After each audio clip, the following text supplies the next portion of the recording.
Hello and welcome to another episode of the Career Reset podcast.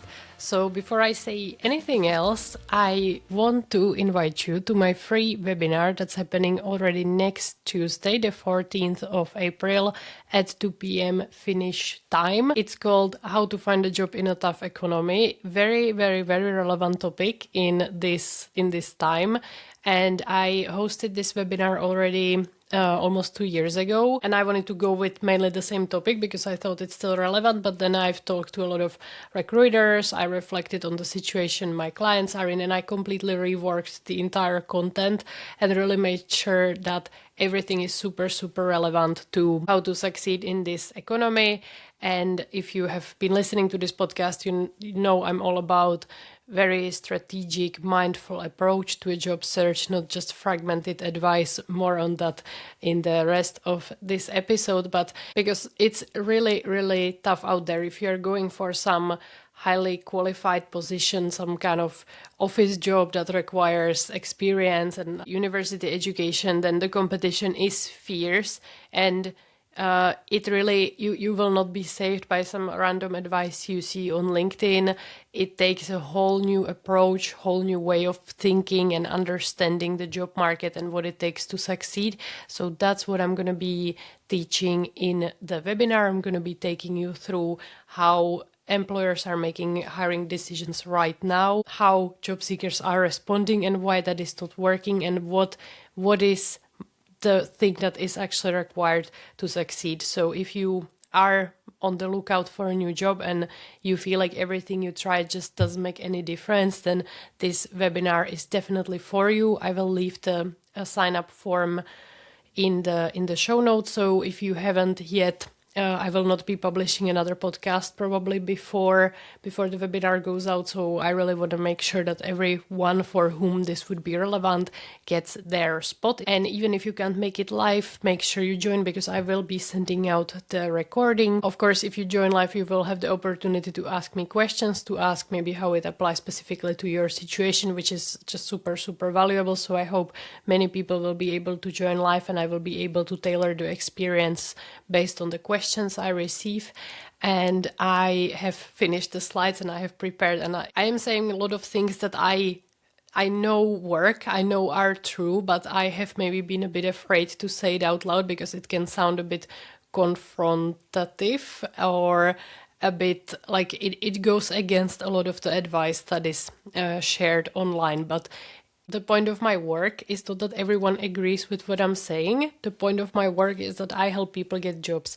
And I have been holding back, not in the sense that I save some advice only for my paying client, but in the sense that I really think a lot of people out there, a lot of job seekers are using completely wrong approach to their job search. That's just never going to work. And it can be heartbreaking to hear that, but if I want to help people, I need to start talking about it more. And this podcast is step one of sharing the advice that just does not work. And if you have been following the advice, then this episode will explain why it hasn't worked. And then if you want to know what actually works, I highly recommend you join the webinar. It's going to be really good. You just must be there. So make sure you check out the sign up page in the show notes. Make sure you get your spot. There is limited spots. I can only take 200 people, and as of now I think I have already 97 people signed up, and the spots are going crazy. Like every single day I get 50 new sign-ups. So I hope when you are listening to this episode you still will be able to get your spot. So super much looking forward to see many of you there. And now we can dive into the topic of today's episode, which is kind of like a prerequisite or prequel to the webinar. And I want to be talking about advice that is shared quite a lot on LinkedIn, on different job search portals, that is very outdated. Because I think a lot of, let's say, unemployment offices and career centers, for example, university career centers, are following a certain type of template, certain type of set of common advice that already when I was a student was being given, and it's still being given, completely ignoring the fact that the business has changed so much. We now have AI, and that has actually changed how the recruitments work. It has changed the requirements that employers have. And overall, the job market has changed. It's very, very competitive. Employers can be very, very picky who they even invite for an interview or hire. So it's quite brutal, and I'm shocked how outdated and unreliable advice is still being given to job seekers at places where they go trusting that that is the place that will help them, that will give them the relevant advice. So if I share anything in this episode that you have been religiously following, that is your go-to strategy, then I want you to have compassion with yourself, that it's not your fault that you haven't been given the right advice, but the sooner you shift your approach, the faster you will see results. So if you haven't been successful in your job search, then there is nothing wrong with you inherently. I know so many success stories of people with different backgrounds, different seniorities, fresh graduates with no experience, people without university degree, that I really cannot say that there is some set of experience that would inherently guarantee that you will succeed, or at the same time disqualify you from proceeding. So it's not that something's wrong with you, but most probably something is wrong with the approach, and most probably you are just not following the right advice, which is not your fault, and it's a super smart step of you to tune into this episode. Because I'm going to be debunking some of them, and everything I share, it's not just my opinion or something that has worked for me and a few people. It's really strategies and advice that I have shared with hundreds of people, and I have a lot of evidence that this advice actually works in this day and time. And that's maybe my plea, that if you follow any kind of advice related to job search, always do your fact checking and just check the source of that advice. So even if I'm very happy that some recruiters share advice on LinkedIn, but you always need to think that that is just the point of view of that single recruiter, typically, unless they can speak for example, a large agency they are a part of, or they are more aware of the trends. But not everyone has that evidence that, okay, if you do follow this advice, it is actually something you can rely on. And even if you go to some, I don't know, career center, unemployment office, they are giving you some advice, you can ask that, based on what are you giving me these guidelines? When were these guidelines updated? Do you talk to recruiters? Is this really something they're looking for? Are you updating your knowledge quite frequently? And it's also possible that something I will be sharing in this episode goes against something somebody else says that is very, very common, because there is not one path to securing a job, and I believe I have shared it in my last episode that you need to follow an approach that actually resonates with you. But another way to decide what's the right advice is check based on what is the person giving that advice. So I just want to say that there is not some ultimate truth, and I am sharing the things that have worked for me, have worked for my clients. I have a really good basis of case studies that I can say this is how it works in the job market, and I hope this episode will inspire you to make some tweaks to your job search strategy. So let's dive into it, and I'll start with the CV, which is everybody's favorite topic, and this is actually an advice that is quite recent, but it has in the meantime already become outdated. And that is listing your achievements in the CV, but in a very specific way. So most CVs I review, the main problem there in the work experience section is that people list like a day-to-day description of their job. So as an example, when I was a recruiter, if I was writing about my recruitment experience in my CV, if I wrote there, I published job ads, then I reviewed CVs, then I interviewed people, and then I made an offer to the best candidate. In a highly competitive market, that is not information that will make me stand out in any way. If I apply to a recruiter position, I will probably compete against at least 100 other people. And if we all have just this basic job description there, nobody's gonna succeed. So it is right to list there some kind of achievements. What was your specific contribution? What was your specific strength? For example, for me, it was that I was very fast with my recruitments, which is valued in the industry quite highly. But what I see quite often, some people go this achievement route, but the way they describe the achievement sounds a bit fishy, let's say. So I would often see increased revenue and then some very random percentage number, like increased revenue by 187%. And that often comes up very, very strange, and it's often missing the crucial piece of how. Or there would be something like increased efficiency of supply chain processes 10 times. And I always think like, okay, how?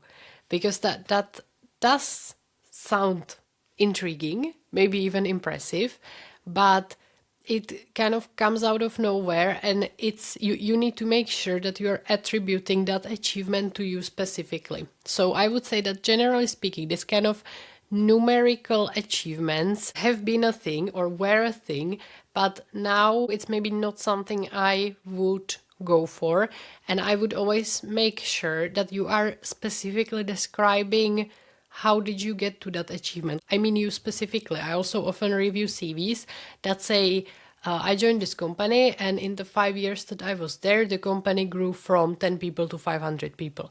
Like, okay, but that is the success of the company, not of you, unless you were directly involved in growing the employee count. So that in and of itself does not really make you stand out or make you particularly qualified for a job.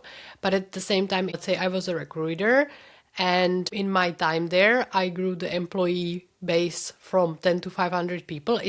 That is an impressive number depending on the time, but it's skipping the point of how was that just like part of your job, so you did it, or thanks to your super fast approach, the company could hire much more people much faster, because the company wants to see that you would be able to replicate that success or that achievement in the new company where you're hiring. So if it's just that, let's say, the environment enabled it, it doesn't mean that you would be able to do the same in the new company. I also often talk to job seekers who feel a bit disheartened that they don't have any numerical impressive achievement that they could share with potential employers, that they did not cut the cost by 500% and increase the revenue by 10,000%.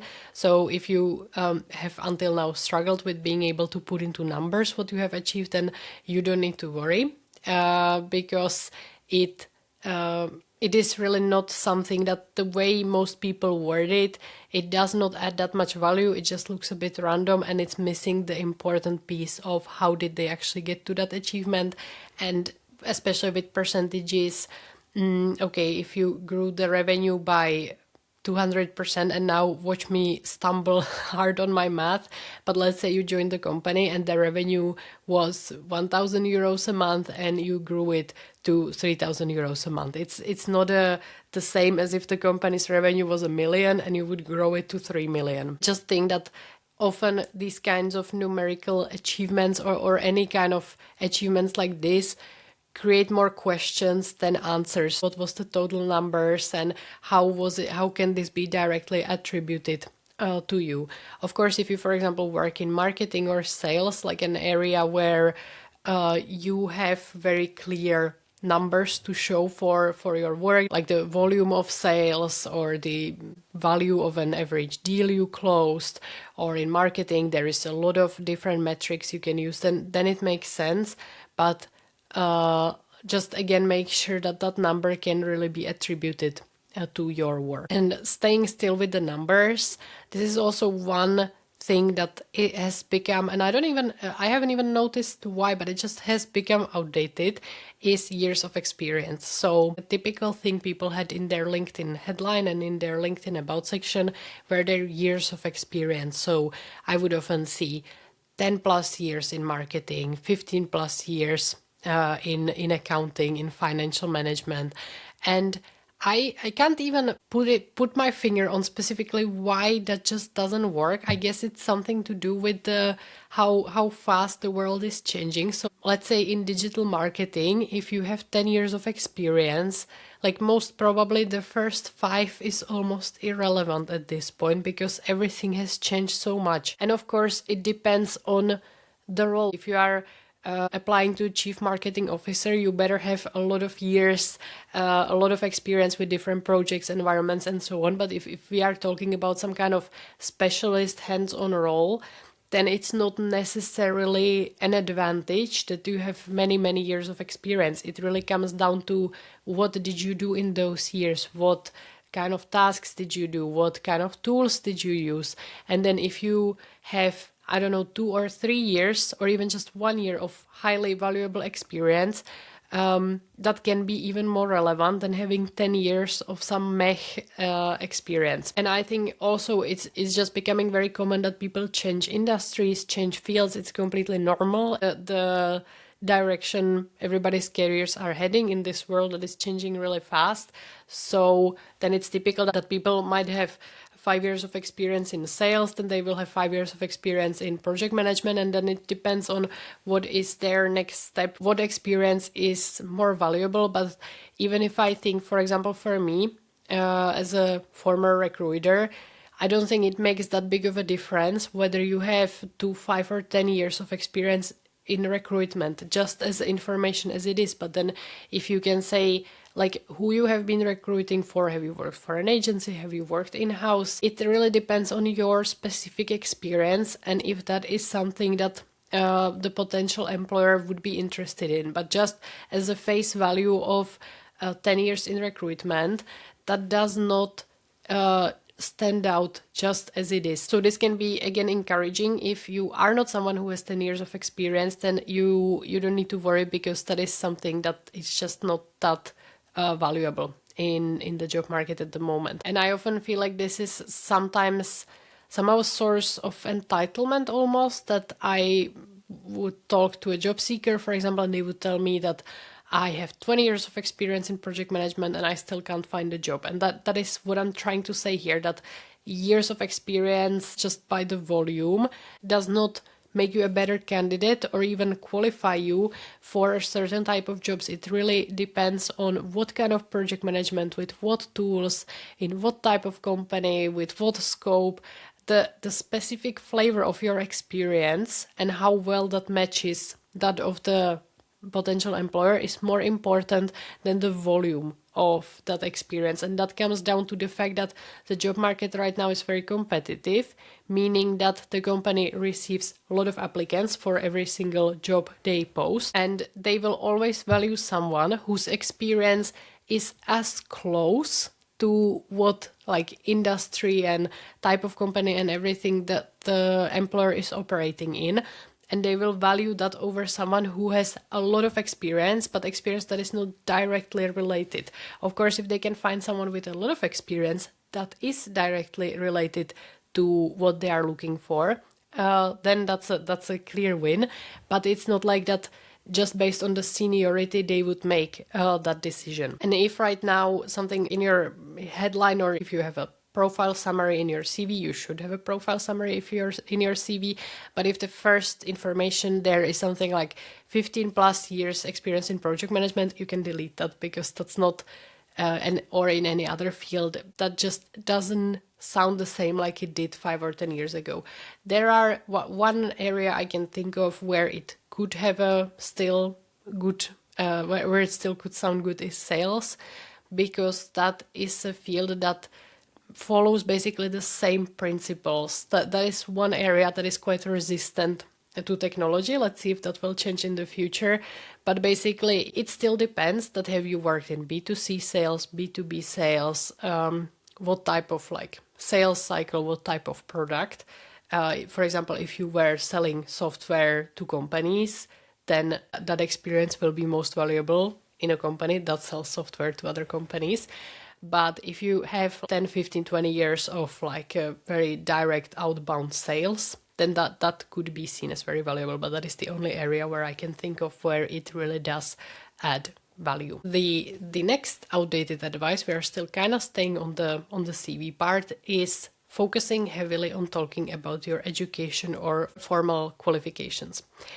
And this is also, in a way, a recent change. I think I was the most, let's say, unlucky generation in that sense that when I applied to university, I applied to the top university for that field in my country at that time, and I just assumed that after I would graduate, I would find jobs super easily. Like the companies were really fighting for graduates from that university, and all you needed was to say that you have a degree. I did not finish from that university. I then instead moved to Finland, but I know from my peers who started with me how they are doing in the job market, and this scenario that I described was true at the time that I got into the university, which was in 2015, I think.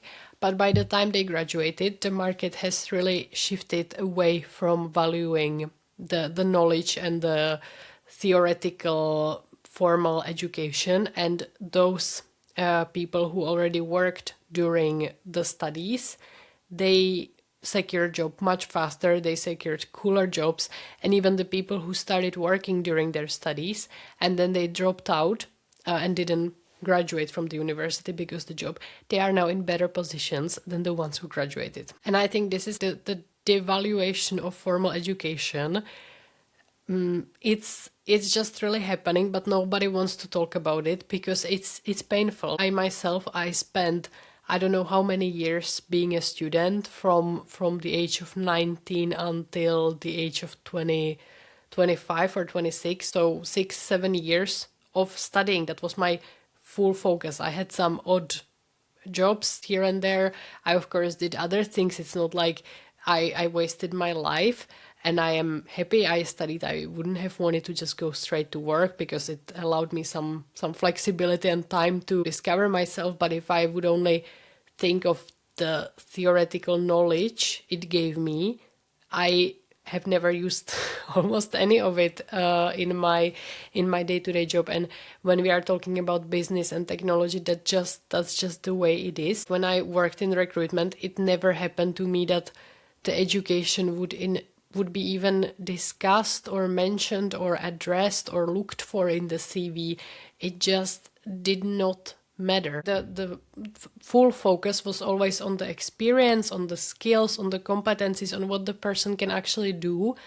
And if the only thing they had to show for it is that they took a course on it in the university or that they studied it, again, in this job market, somebody who has like proven experience of doing that in a different company, of applying that skill to their project or anything that they can show, like I have actually done it, I didn't just theoretically learn it, they would always be preferred over someone who has education. And I know there are certain, let's say, very exclusive fields where in business and tech where the education is a mandatory requirement. You need to have maybe a degree even from a specific university to even be considered for example, some very poshy consultancies. Or then, and that is not my focus at all. Like obviously you need to have a degree to be a doctor, teacher, I don't know, architect, whatever. But if we talk of business and tech, then I'm sorry, the value of a degree in that field is zero in this job market. It's true. And it's again one of the things that is just what it is. But we don't like it, so we don't want that is the case. And especially, I can't even imagine someone who paid a lots and lots of money for their degree. I was lucky that I studied my bachelor's in Finland, so that was free of charge. And then I studied my master's in the UK, which cost £10,000 back then, which it's a lot of money, but I didn't take any loan. I paid it, I saved up for it. And to be honest, back then my approach with money was not the best, so I would have just wasted it on other things. Like, yeah, okay, I can think that it could have been a really nice vacation, for example, but I don't regret it that much. But I can even imagine when someone has like hundreds of thousands of dollars of a loan on, for example, a business degree, when that just it doesn't guarantee anything. I still don't want to say that it's completely worthless, but it's not like, okay, I have a degree in business, so it will be easy or even possible for me to get a job in business. The point of me sharing it here is not don't study if you are at that age that you are thinking of studying, but mainly if you maybe already have a degree and you think that you need a different degree, or if you talk quite heavily about your education in your CV. Of course, if you are a recent graduate and that is all you have to show for yourself, then do talk about it and think that is there anything like participating in some societies, projects, internships. I would talk more about that. But when I see people who already have some work experience, but they think that their degree is more impressive because it's from a fancy university or anything like that. And then they will have in their profile summary, they will dedicate a whole paragraph to talking about their education. In their LinkedIn profile, they will talk heavily about their education. They will have a thick education section in the CV. Then that is something you should reconsider, and you should focus that maybe like did that studies really teach you some practical skills? Did it teach you something that you would be able to apply in the workplace? For example, I have a bachelor's degree in accounting, and how we learned accounting there was with pen and paper and with Excel. But when I then got my first job in accounting, they obviously used some kind of accounting software that I never saw before in my life. I didn't know how to use it.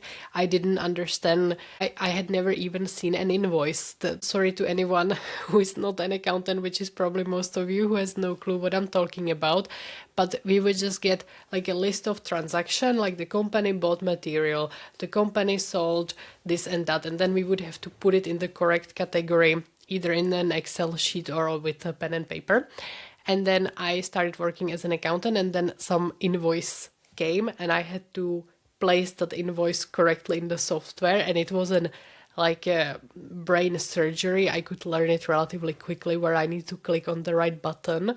But I really could not claim in my CV that I'm really good at an accounting based on my studies, because I simply was not. I understood it theoretically, what is happening on the background, and I could be posh about it, that, but I understand the flow of the transaction and what's happening where, but the employers don't care. They care that can you get the job done with the tools that we use for that task. And I see the same, for example, with my clients who are in some kind of operations role, supply chain, or even something like customer success, that what they often struggle with is that they learned the theoretical base for it during their studies. They maybe even did some project for it, but then what the job market wants is that you can use some kind of ERP system like SAP or Salesforce, some place where you track customer data, and the people just can't use it. So then they lose these jobs to those that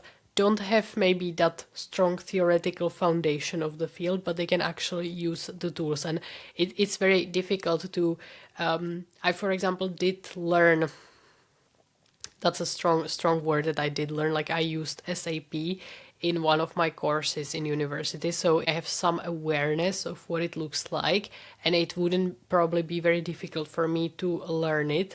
But then again, considering the context of this job market, when there are a lot of people who have used it for many years and would be much faster than me to get onboarded, then I obviously will lose to those people.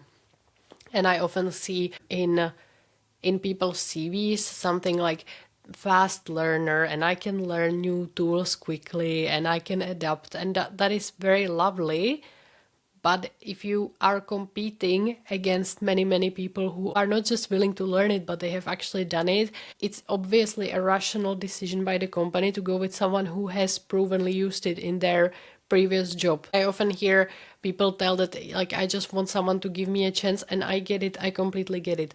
But if I think that I was a business, I simply need to make the decisions that will get me the results that I need fast. I don't have the money, time, or resources in this economy to giving chances and hoping that the person will be up to speed fast, which is what I say so often, that it's not the job market, like it's not fair, but it's not even meant to. Companies trying to make rational decisions about how to make money so that they can in the future employ more people. The job market is not based on who deserves it the most and who deserves to have a chance. It's based on who can provide the company with the most value for what they are looking for. So to bring this point to a close, any kind of theoretical education or even then some kind of like certifications, courses and so on is never gonna be as valued as having proven practical real experience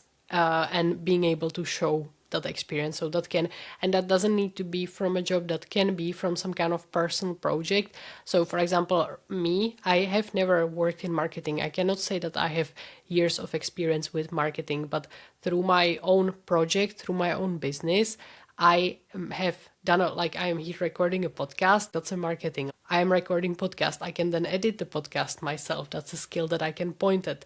I can host it on different platforms. I know how to promote it. I do all my like email marketing. I know how to use those kinds of software. So those are things that I learned them myself. They are not very difficult to learn. Anyone can learn them. But now if I ever wanted to go that route, I have quite a strong portfolio of skills that I can point at that I actually did them, and I would then be possibly a better candidate than someone who would say I have a degree in marketing, so I know the theoretical foundations of marketing. And that kind of brings me to my next point, which is applying to jobs where you do not meet all the criteria. That is also an outdated advice, and that is specifically outdated again for this kind of job market, for this kind of very employer-driven job market. So in countries where there is low unemployment, like in the country where I come from, Czech Republic, there is such low unemployment. It's, I think, 3% or something like that. So there are much more open jobs than there are people. So it can be quite common that a company posts an open job and lists some requirements there, but actually there are not that many people looking for a job, so they will not get enough applicants who actually match the criteria. So in that case, they will move to, like, out of what we got, out of the applicants we got, who can offer the most. Not everything, but the most. And that could be someone who only meets 60% of the criteria. And the company can make a decision that, yeah, okay, that's fine. We can train that person to learn the rest. That's fine, we can do that. But then if we compare that with Finland and the highly, highly competitive job market, it is unlikely that when a company posts an open job, that they wouldn't get 10 people who actually to the point match the exact criteria. So then again, making rational decisions, the company will move with someone who actually matches the criteria they asked for. So I mean, you can obviously apply to a job where you don't meet the criteria. Who am I to ban you from that? But it's unlikely that it's gonna work. You would need to have something really, really unique and special that the company would say, okay, we ignore the fact that they don't actually meet some of our main criteria we are asking for, so typically the hard skills, the years of experience and so on, because they can offer something else instead. But if the requirements are 5 years of experience and you have to be able to use this software and you have never even heard about it and speak Finnish and you can speak basics, then you can send an application. But most probably and understandably, they are not gonna move forward with you. They're gonna move forward with someone who will match the criteria closely. So this advice, it's more like to save you time, that unless you really do meet a good chunk of the hard skill requirements, it is most probably a waste of time to apply to that job. Or then you need to somehow address it. That, let's say I would put in the job ad, I'm looking for 5 years of experience and you have 2 years of experience, then do you have something else? Do you have 3 years of other valuable experience that would kind of compensate for it? So you need to be kind of explicit in that application. That, okay, I don't have 5, but I have 2 from a super fast-paced environment where I worked with lots of different clients. So I would say it counts as 5 years. So for example, if I think of my recruitment experience, I have 1.5 years of experience. But I have 1.5 years of experience from a recruitment agency. So I was hiring for, I don't know, 20 different companies in that time. So I have seen a recruitment process from 20 different companies. I have spoken to probably like 50 different hiring managers.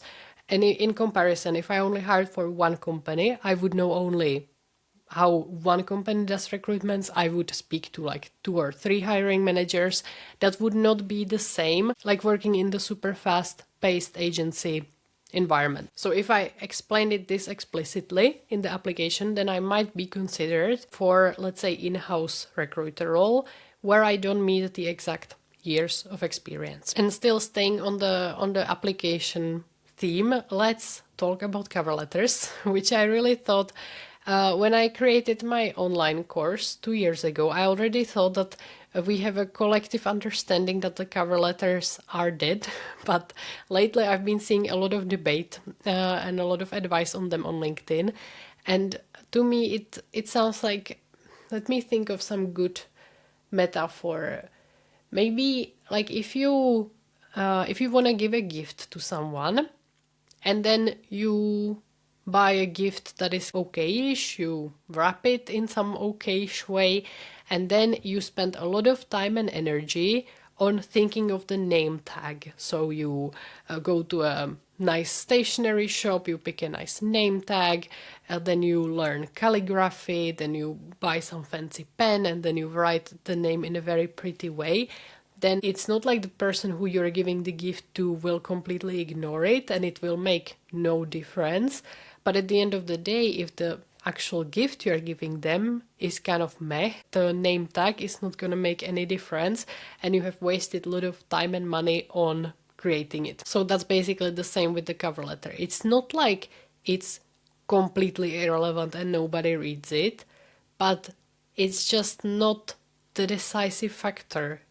What matters, like your CV and how well you match the job description, matters much more than how nice story you give in the cover letter. And I will address some common pushback that I get.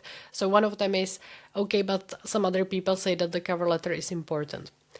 Again, in the context of this job market, it's not about who is right, but if we think in the total numbers. So let's say a recruiter posts a job for, I don't know, marketing specialist, and they get 200 applications. Okay, so that is 200 CVs, 200 cover letters, 400 pages that one recruiter would have to read. How long does that take you? Like, think if you're reading a 400-page book, and a book is easier to read than 400 cover letters and CVs. And the recruiter doesn't have time, just physically does not have time to read that volume of text. And it's very, very hard to then, how would they compare this text in the cover letter against each other? Obviously, they will focus much more heavily on the CV, making decision based off of that, because that is a comparable, at the first glance, more obvious how you are compatible. And the thing is that I often see that the cover letter doesn't add any additional value. You are talking about your experience that the recruiter could already see from the CV, but you are just putting it in more sentences. So on top of that being a volume game that it just is impossible to even go through. And second of all, like, the quality of most cover letters is just really bad, and it's often information that if I can't already find it in your CV, how your background is relevant, like, you just don't have the experience, what in the cover letter could possibly, address that? And if there really is something that could address it, it should have been in the CV. And another pushback I get quite often is that the cover letter is mandatory, which is because when you are submitting an application, like to some website, to some software, that typically is not something that the company itself created. Some do make their own, but typically you are actually submitting to a third-party recruitment software that the company you are applying to is paying a subscription. And there are some settings. One of them is typically that you cannot submit the application without attaching your CV. Like that's a mandatory thing so that there are not some like bots and spams. And then there can often be also mandatory cover letter, but it is mandatory because nobody from the recruitment team of the company knows either how to turn it off, or it didn't occur to them to turn it off. They maybe don't even know that it's set there as mandatory, but that does not mean it actually will be used as a basis for the hiring decision. And I know this is unfair and stupid, another one of those. But then if it's mandatory, then I always recommend that you focus the cover letter purely on your motivation to apply for that job. So you talk about what interests you about the company, what interests you about the position. You are not repeating any information that was already mentioned in the CV or that can be found from your LinkedIn profile.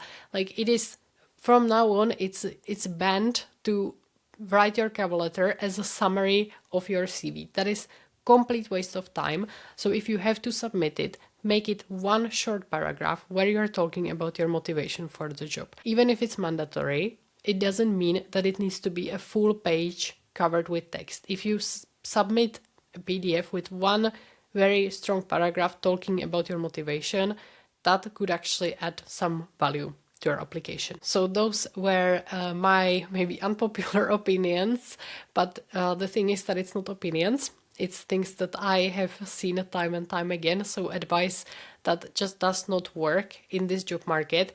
Maybe in a few years we will be in a different situation and this advice will be applicable. But as of now, in 2026, I think you can stay clear from what I have been talking about in this episode, and you might start seeing different results in your job search. And what I like about this episode is that if you go with my advice, you will save a lot of time, a time you can invest better in actually proven ways that help you secure your next job, which is something I will be talking about in the webinar. So if this episode resonated with you, if you are already seeing some very clear approaches you have been taking in your job search and reasons why it hasn't worked out, then you will really enjoy the webinar. So again, I will leave the sign up page in the show notes. Make sure you get your spot. You will get the reminders, you will get the joining link, and you will get the recording straight into your inbox. And we will then see each other next Tuesday in the webinar. I am super excited for it. It's in less than a week, which is so cool because I've been planning it for so long, and now it's finally becoming a reality. So I'm looking forward to see you all there, and then I will also talk to you in the next episode.